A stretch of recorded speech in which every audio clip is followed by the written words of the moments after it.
Hello everybody! Today we'll be making my own style of spaghetti.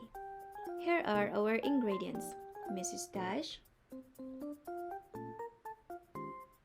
black pepper, red pepper, onion, garlic,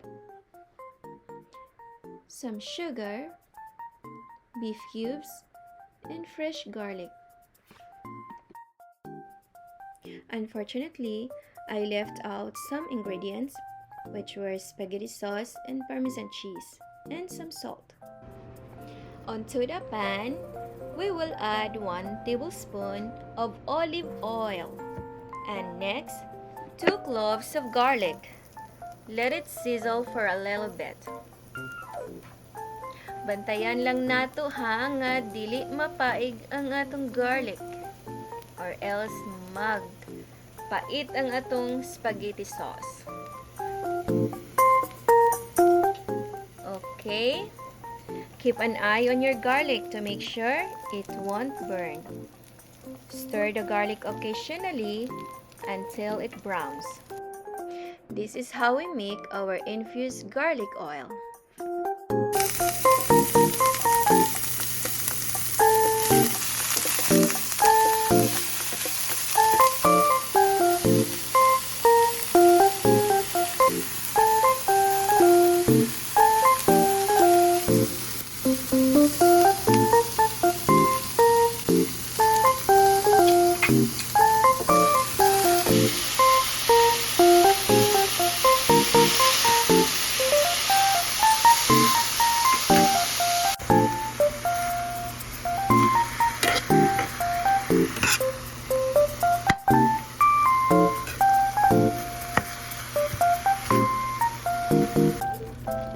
Remember to drain the grease from your ground beef to make your dish healthier.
Our spaghetti is done.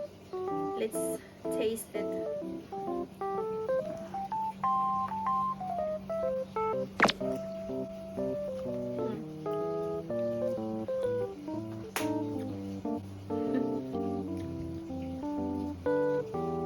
It's really good.